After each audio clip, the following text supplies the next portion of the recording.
ये है कुछ 11 किलो का डेमोलेशन हैमर। इसको थोड़ी कुछ पहले टेस्ट करके देखेंगे और इसको हम लोग रिपेयर करेंगे। क्या दिक्कत है इसके अंदर वो मैं वीडियो में आगे सब कुछ आपको बताता हूँ। सबसे पहले देखिए हम इसको चालू करेंगे तो ये देख सकते हो मशीन हमारा अच्छी तरह से चल रहा है, लेकिन जो मेन हैमर है जिससे हमारा तोड़ने का काम होता है वो इसका बिल्कुल ही काम नहीं कर रहा है। मैंने जो बिट है उसको पकड़ करके ट्राई किया।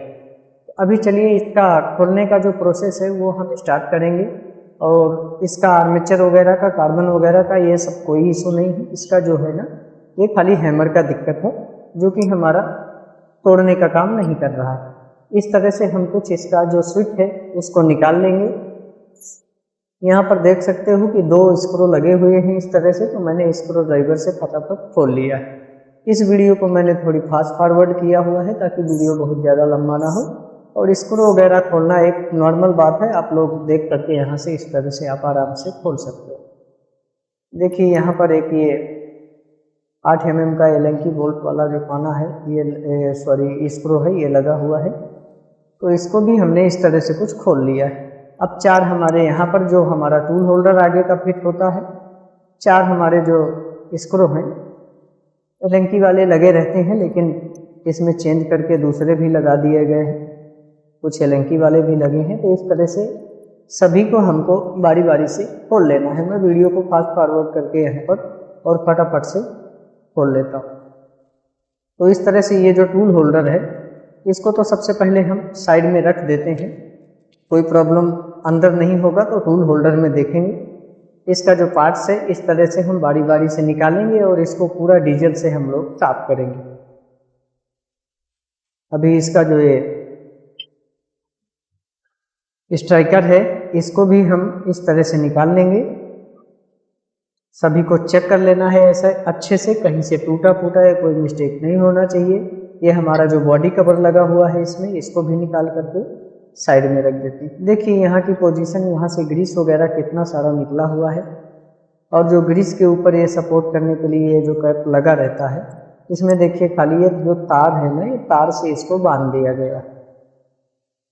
चलिए दोनों साइड का जो इसमें तार बंधा हुआ है, हालांकि यहाँ पर स्क्रू लगते हैं, तो इन तार को हम इस तरह से प्लायर की मदद से निकाल दिया बाहर। अब चलिए यहाँ पर देख सकते हो इसका जो कनेक्टिंग रॉड है ये बिल्कुल टूट चुका है यहाँ से। अभी नया डालेंगे तो समझ में भी आपको आ जाएगा अगर बिल्कुल नए हो तो कि किस तरह का ये रहता है। बाकी का जो पार्ट है इसका इस तरह से बारी बारी से निकाल लेना है। और बिल्कुल नए हो, कभी भी कोई भी नया मशीन खोलते हैं तो जिस तरह से हम खोलें उस तरह से उसके पार्ट्स को याद रखें कि ये किस तरह से फिट था। तो इस तरह से हमने सभी पार्ट्स को निकाल लिया है इसका। इस तरह से ये पिस्टन पिन लगी रहती है और जितना भी इसका पार्ट्स है मेन उसको हम इस तरह से अच्छे से डीजल से साफ कर देंगे। और साफ करने के बाद में कपड़े से हम उसको अच्छी तरह से क्लीन कर लेंगे, क्योंकि जब कोई भी सामान टूट जाता है तो टूटने के बाद में छोटा छोटा बारीक टुकड़े भी हो जाते हैं उसके, और वो सब चीज़ें अंदर फंसी रहती हैं।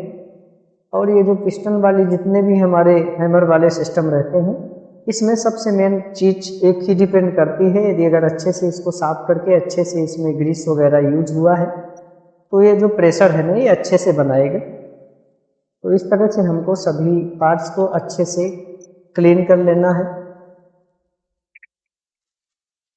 मैं वीडियो को काफ़ी फास्ट फॉरवर्ड कर दिया हूँ, सफाई करने में कोई दिक्कत आपको भी नहीं होगी। आप आराम से डीजल वगैरह, पेट्रोल वगैरह जो कुछ भी आप चाहो ले करके अच्छे से। और देखिए यहाँ पर भी हल्का हल्का साफ करके कपड़े से अच्छे से सफाई इसको कर लेना है, ताकि कोई भी टूटा हुआ पार्ट्स इसके अंदर नहीं रहना चाहिए।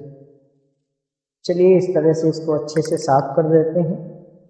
ठोक करके जो इधर का एरिया है अच्छे से अंदर की साइड तक स्क्रू ड्राइवर वगैरह डाल करके और अंदर अच्छी तरह से साफ कर लेते हैं।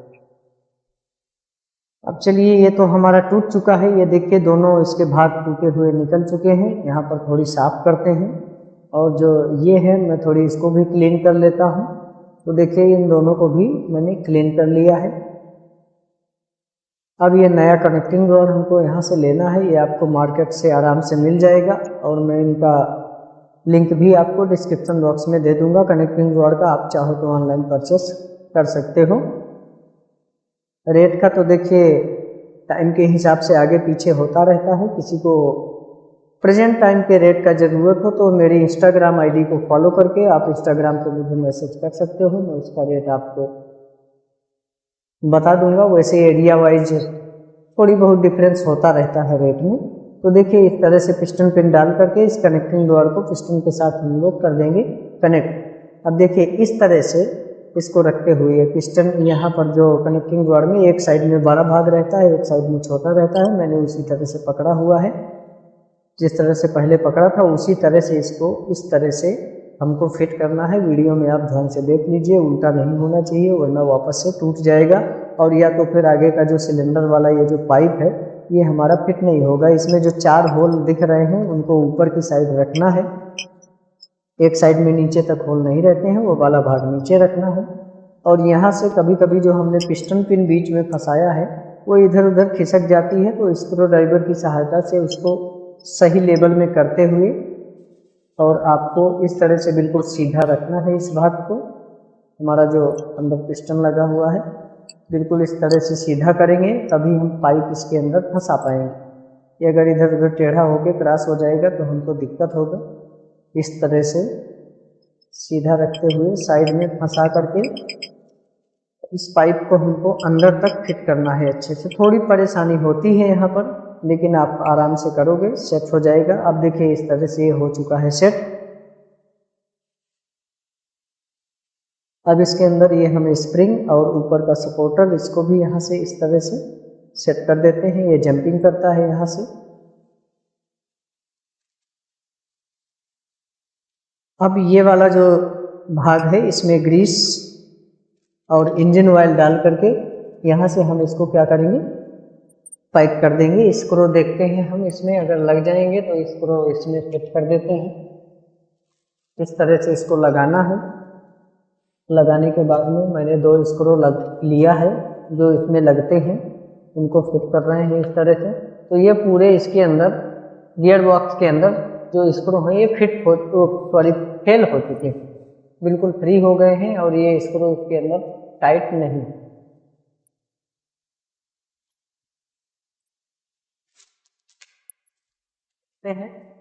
तो देखिए मैंने इस तरह से बोल्ट ले लिया है। मेरे पास में 2 पड़े हुए हैं इस टाइप के, चारों के चारों तो नहीं है, 2 को अच्छे से टाइट कर देते हैं ताकि ये यहाँ पर अच्छे से रुक जाए और ऊपर की साइड नहीं निकले, क्योंकि ये बराबर फिटिंग नहीं था ना इसका, इसलिए कनेक्टिंग रॉड को तोड़ दिया है। ये भाग अच्छे से फिट होना चाहिए। अब 2 स्क्रू इस टाइप के मेरे पास नहीं है, इसके चारों जो स्क्रू लगते हैं सभी उसके अंदर के भाग फेल हो गए। ग्रीस वगैरह डालेंगे। अगर आपका हैमर कभी कभी कम काम करता है, ज़्यादा हैमर नहीं करता है, तो भी इसको खोल करके यदि अगर कोई सामान खराब भी नहीं है तब भी ऑयलिंग और ग्रीसिंग की इसमें ज़रूरत पड़ती है। इसी तरह से खोल करके इसको आप सर्विस कर सकते हो। ग्रीस जितना अच्छी क्वालिटी का हो सके उतना अच्छी क्वालिटी का इसके अंदर ग्रीस यूज करना है। अच्छी क्वालिटी का ग्रीस यूज करेंगे हैमर वाला, जिसका 180 डिग्री सेल्सियस से ऊपर टेम्परेचर सहने की क्षमता हो ताकि जल्दी सूखे नहीं। अब देखिए इसको इस तरह से फंसा करके यहाँ पर फंसा देना है। ये डंपिंग रिंग रहती है जाली सी, ये भी कभी कभी खराब हो जाती है। अंदर वाला भाग जो मैंने डाला ये भी टूट जाता है। सबको अच्छे से देख लेना है। देख लेने के बाद में इस तरह से इसमें ग्रीस लगा देना है। और देखिए यहाँ पर थोड़ी सी इस तरह से हम साइड से ऑयल डाल देंगे ताकि अंदर तक ये ऑयल पहुँच जाए टूल होल्डर के अंदर। अब इस तरह से इसको सेट करने के बाद में जो चारों स्क्रू हमने खोले हुए थे इन सभी स्क्रू को हम लोग बारी बारी से फिट कर देते हैं। तो इस तरह से वीडियो को मैं थोड़ी फास्ट फॉरवर्ड करते हुए और यहाँ से इन चारों स्क्रू को फिट कर देता हूँ। आपको ये ब्रेकर से रिलेटेड अगर कोई भी क्वेश्चन हो आप कमेंट कर सकते हो या फिर मुझे इंस्टाग्राम पे डायरेक्ट मैसेज कर सकते हो। इस तरह से हम लोग कुछ इसका सर्विस कर चुके हैं। देखिए मैं इसको अभी पीछे से पैक नहीं किया हूँ, और पीछे अगर आप स्विच को दबा रहे हो तो ध्यान रखना शॉर्ट लग सकता है आपको। मैं अभी मुझे एक्सपीरियंस हो गया है तो मैं यहाँ से इसको दबा करके पहले टेस्ट कर लेता हूँ, बाद में पीछे का भाग और शिफ्ट प्लेट सेट कर देंगे। तो देखिए पहले इसका हैमर बिल्कुल ही नहीं काम कर रहा था, अब कनेक्टिंग रॉड चेंज करने के बाद में इसका जो हैमर है कम्प्लीटली काम हमारा करने लग गया है।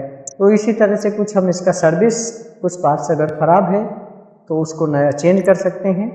अब इसके सभी स्क्रू जो फिट करना बाकी है उनको फिट कर देते हैं। लास्ट में अभी आप शिफ्ट प्लेट जो इसका पीछे का ऑन ऑफ वाला स्विच रहता है उसको कैसे सेट करना है वो भी लास्ट में देख लीजिए। और वीडियो अगर आपको अच्छा लगा हो तो वीडियो को लाइक ज़रूर करिएगा। चैनल पे अगर आप नए हैं तो अगर पावर टूल से रिलेटेड वीडियो देखना चाहते हो तो आप चैनल को सब्सक्राइब कर लीजिएगा। अब देखिए शिफ्ट प्लेट लगाना भी काफ़ी परेशानी में डाल देता है, कभी कभी नहीं फिट कर पाते हैं हम लोग। तो हमको जो शिफ्ट प्लेट है इसका पीछे का भी ये स्क्रू फिट करने के बाद में मैं फिट करके बताता हूँ किस तरह से इसको फिट किया जाता है। देखिए इस तरह से एंगल में इसको पकड़ना है,